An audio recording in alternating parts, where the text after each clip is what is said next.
Assalamualaikum warahmatullahi ta'ala wabarakatuh. Bismillah, alhamdulillah, wassalatu wassalamu ala rasulillah, la hawla wa la quwata illa billah. Selamat malam sahabat-sahabat, saudara-saudaraku dimanapun berada. Selamat menunaikan ibadah puasa. Semoga dalam melaksanakan ibadah puasa, semua sahabat dimanapun berada senantiasa diberikan kekuatan dohir dan batin, dan sampai puncaknya, sampai hari raya Idul Fitri. Nah sahabat, alhamdulillah pada malam hari ini saya berada di kediamannya Ibu Ipeh ya, dan ini adiknya ya, Po ya, yang namanya Po Erni ya. Alhamdulillah setelah kemarin saya bersama Gus Idris dan juga Ustadz Yudi dan Ustadz Fajar ke sini, yang awalnya memang sempat saya kebingungan ya, ini saat penyakit yang menimpa Po Erni penuh dengan misterius ya sahabat. Tapi alhamdulillah atas izin Allah, dan ini juga merupakan dari keagungannya, keberkahannya bulan suci Ramadan, Allah Subhanahu wa taala berikan hidayah, berikan pengampunan kepada Po Erni yang selama beberapa bulan sakitnya. Dua bulan. Setelah 2 bulan menderita sakit yang aneh ya. Dan ini awalnya IP ini sudah menyangka bahwa ini adalah gangguan dari makhluk halus atau yang santet ya. Jadi Po Erni ini sahabat awalnya menyangka santet, makanya mengundang guru besar kita Gus Idris untuk mengobati, tapi akhirnya di luar dugaan Po Erni ini bukan kena santet, tapi kena adab ya dari Allah Subhanahu wa taala. Po Erni, sekarang saya kesini selain saya silaturahmi, juga saya ingin bertanya-tanya ya. Iya. Mungkin dari pengakuan Po Ipeh dan juga Pak Erni bisa menjadi suatu pelajaran bagi sahabat-sahabat semuanya, menjadikan suatu ibroh yang memang ada manfaatnya yang bisa diambil. Pak Ipeh, iya. Ini Po Erni ini posisinya ya, memang selama ini Pak ini nggak tahu ya bagaimana pekerjaannya yang sesungguhnya gitu. Saya nggak pernah tahu. Yang saya tahu dia itu bekerja di pabrik sepatu ya. Jadi kalau biasa dia pulang jam 4, kalau ada lemburan sampai jam 8 itu saja. Setelah kesini makin setengah tahun dia udah jarang pulang, katanya lembur. Saya sebagai kakak ya mungkin percaya, karena selama ini adik saya ini Ipeh orangnya memang baik, dia lebih cenderung di rumah seperti itu. Dan kalau saya lihat dari sosoknya Po Erni ini orangnya memang kayak pendiam ya, atau mungkin sangat tertutup, dan Po Ipeh nggak begitu tahu ya permasalahannya karena nggak biasa curhat begitu ya sama O-nya gitu. Memang dia tertutup diri dia. Kalau ada apa-apa dia nggak pernah ngomong. Pokoknya kejadian itu semenjak orang tua kita sudah tidak ada, dia makin tertutup diri. Kalau pengen apa-apa, taunya dia udah beli. Pengen apa, taunya dia sudah beli, seperti itu. Jadi semenjak dia kecil pun, kalau minta apa-apa sama orang tua selalu ada. Ya mungkin karena dia anak bontot ya, jadi kebutuhannya memang harus terpenuhi sama orang tua, dan setelah orang tua tidak ada, mungkin dia selalu menuntut saya, kok beli ini, sedangkan kita kan udah nggak punya orang tua kan. Saya bekerja untuk kita berdua, untuk makan, untuk kebutuhan yang lain. Mungkin di situ jadi dia terus, udahlah kok, Ade mau kerja aja. Saya bilang kalau mau kerja memang kamu udah siap, udah siap lah mau kerja. Dia jawabannya seperti itu. Oh begitu ya. Nah, sekarang saya akan bertanya sama Pak Erni sendiri ya. Memang selama ini Pak Erni, kalau menurut saya ya, kalau kebutuhan untuk sehari-hari kan dibilang Pak ini apa nggak kekurangan berarti ya, kalau soal makan gitu kan, tapi ada saja ya. Tapi kok kenapa ya Pak ini melakukan hal yang disebut sangat yang Pak ini enggak duga-duga ya, kayak ini ada suatu desakan ya. Jadi Pak ini menjadi jalan pintas untuk melakukan hal itu untuk mendapatkan uang. Memang Pak ini awalnya itu gimana? Apa kena desakan kebutuhan yang sangat besar gimana Pak ini? Sampai rela menjual diri gitu. Awalnya saya nggak ada niat untuk melakukan hal itu, karena memang saya jangan malu-malu Pak ini ya.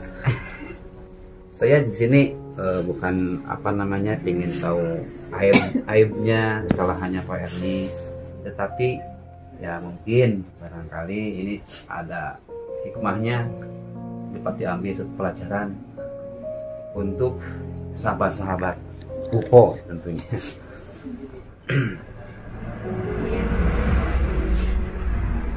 Dulu memang saya selalu dikasih sama orang tua, apa-apa dicukupin sama orang tua. Tapi setelah orang tua nggak ada, saya bingung meminta sama siapa, meminta mampu. Saya kasihan. Saya memang kerja, tapi gaji saya tidak mencukupi. Sedangkan saya pengen seperti orang lain, bisa itu, bisa ini, bisa kebeli itu, bisa kebeli ini. Pengen hidup senang seperti orang lain.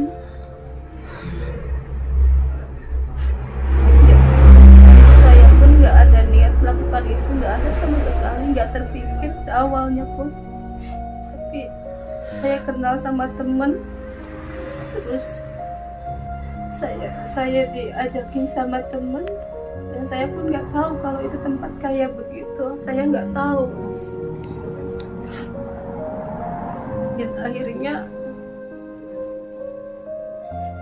saya terjerumus ke situ. Saya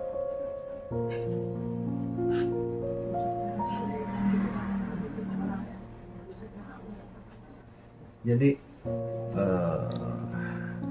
tapi kan Mbak Erni juga tahu ya, apa yang Mbak Erni lakukan itu adalah hal yang melanggar syariat ya. Itu adalah perbuatan dosa yang sangat besar ya. Apakah Mbak Erni nggak kepikiran sampai situ Mbak Erni? awalnya saya kepikiran seperti itu, saya nggak mau melakukan hal itu, saya nggak mau. Tapi entah kenapa awal pertamanya saya masuk ke situ, saya nggak tahu apa-apa, dan saya sadar udah bangun tidur. Tapi setelah itu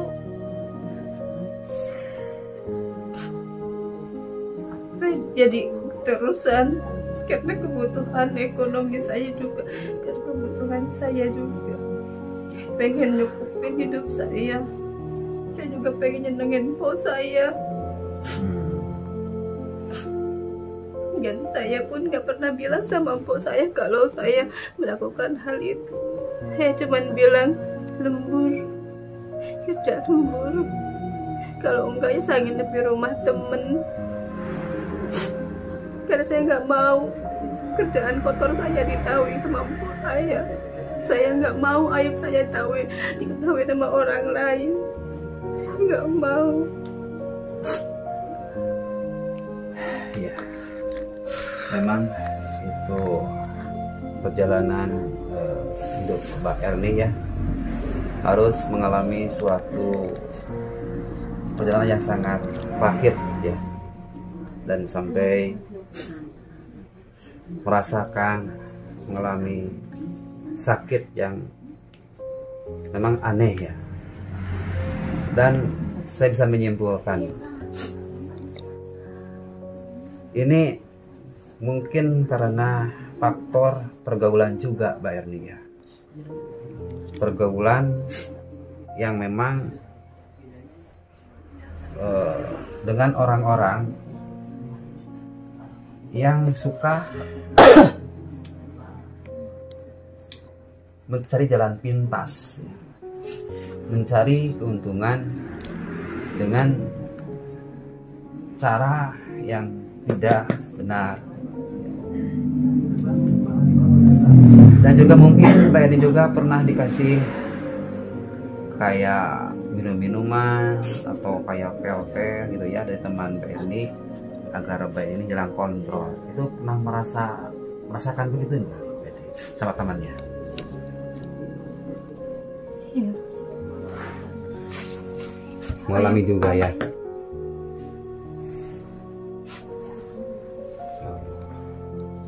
Iya, Pak Yupeh ya. Saya turut prihatin apa yang terjadi sama adik kok ya. Dan memang ini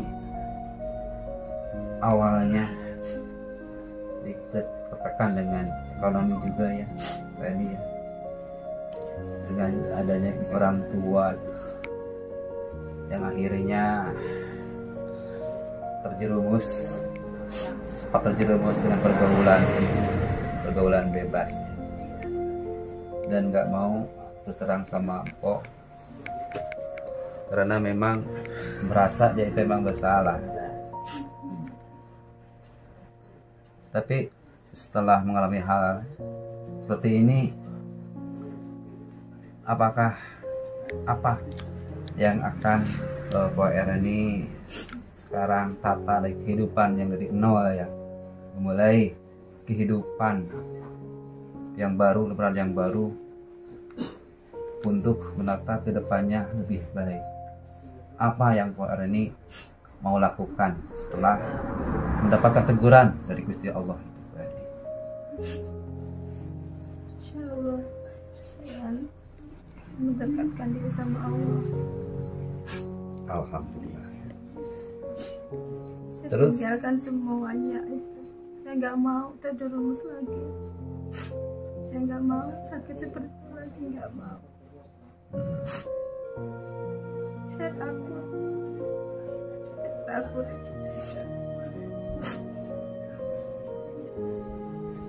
Ya.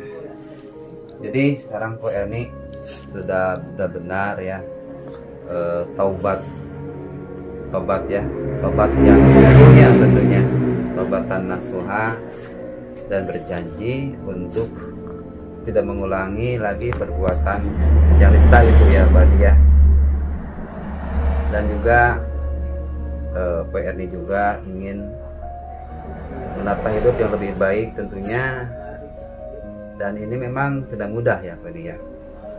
Harus kita itu berjuang, harus kita itu istilahnya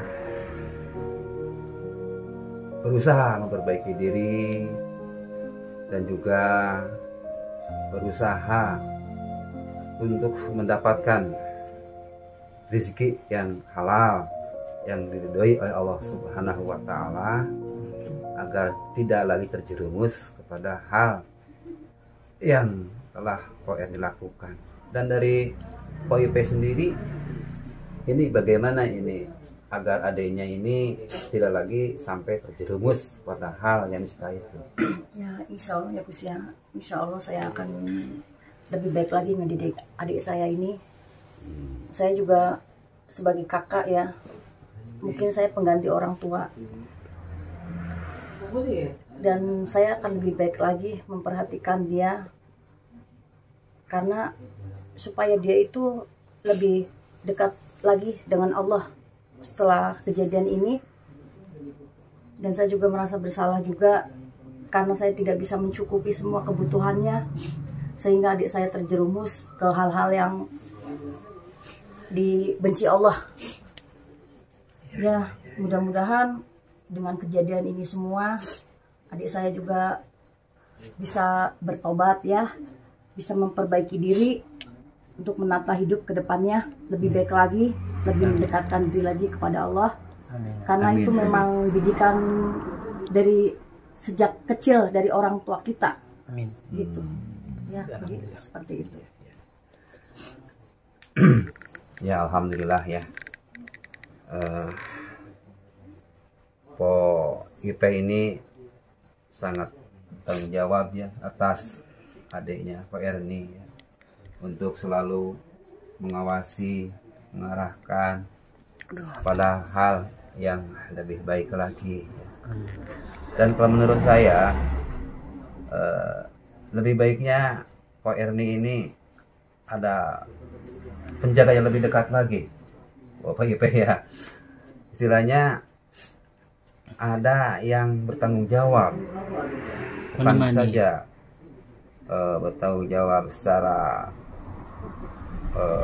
lahiriah, secara batiniah. Maksud saya lebih baik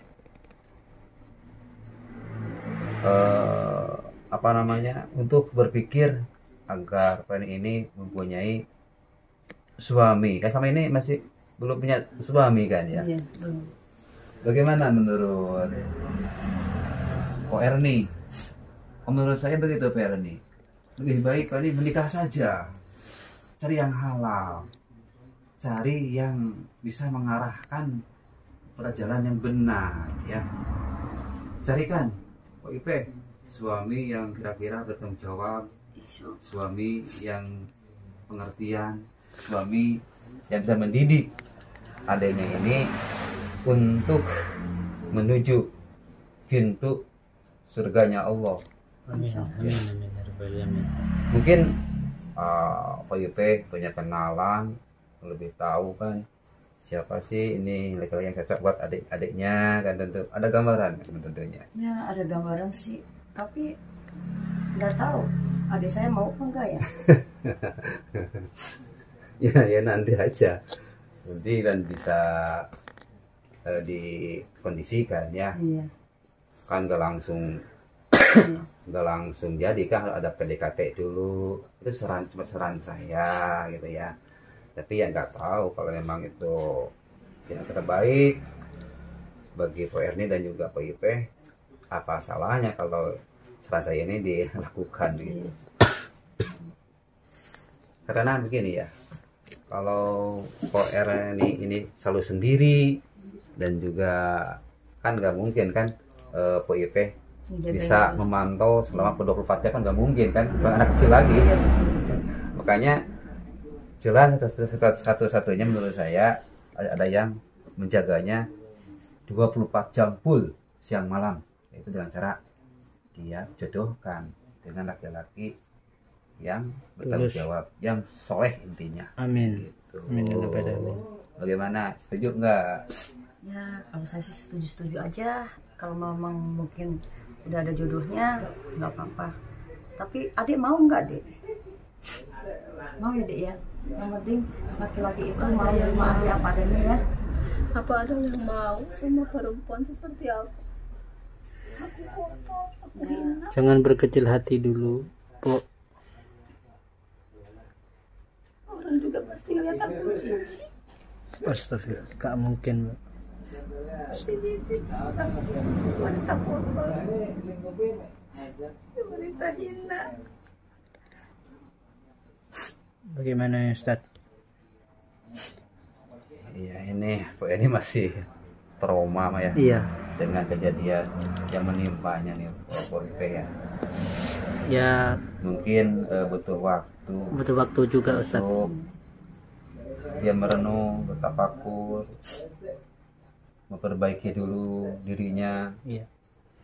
dan tentunya juga bantu dengan PIP untuk mencarikan solusi, dan juga alangkah lebih baiknya juga ini bulan suci Ramadan, bulan pengampunan, bulan penuh rahmat, bulan dimana tentunya banyak berkah, dan dengan ibu banyak beribadah memohon petunjuk sama Allah itu yang terbaik ya.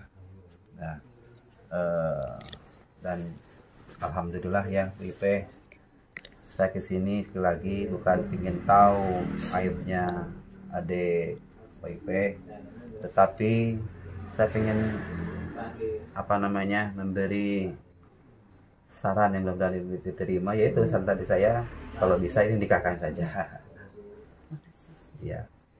Dan maaf saja Bu ya, saya di sini nggak lama-lama ya, karena saya juga agak enak juga kan kalau di rumah berhubungan ya lama-lama. Dan saya mohon maaf bila ada kata-kata saya yang tidak berkenan di hati Ko Erni, juga Ko Ipe, mohon dimaafkan yang sebesar-besarnya. Ya. Terima kasih. Ya. Udah bisa bantu saya. Ya pokoknya bersabar dan terus memperbaiki diri. Kalau ini bulan puasa yang banyak berdoa, mohon kepada Allah minta yang terbaik saja. Amin. Ya. Ko Ipe, Ko Erni, saya mohon pamit saja ya, karena ini sudah terlalu larut malam ya, dan mohon maaf lagi yang sebesar-besarnya ya, saya nggak bisa mengganggu ini ya. Closing aja Ustaz. Ya, Closing aja. Ya sahabat, alhamdulillah ya sekarang Ko Erni sudah banyak perubahan, dan dia juga sudah berjanji untuk berubah hidupnya lebih baik lagi. Dan doakan sahabat, semoga Pak Erni diberikan jalan kemudahan dan diberikan jodoh ya yang soleh ya, yang memberikan keselamatan dunia akhirat. Sahabat, dan saya akhiri saja, wabillahi taufiq wal hidayah wal inayah, ihdinas siratal mustaqim. Wassalamualaikum warahmatullahi taala wabarakatuh.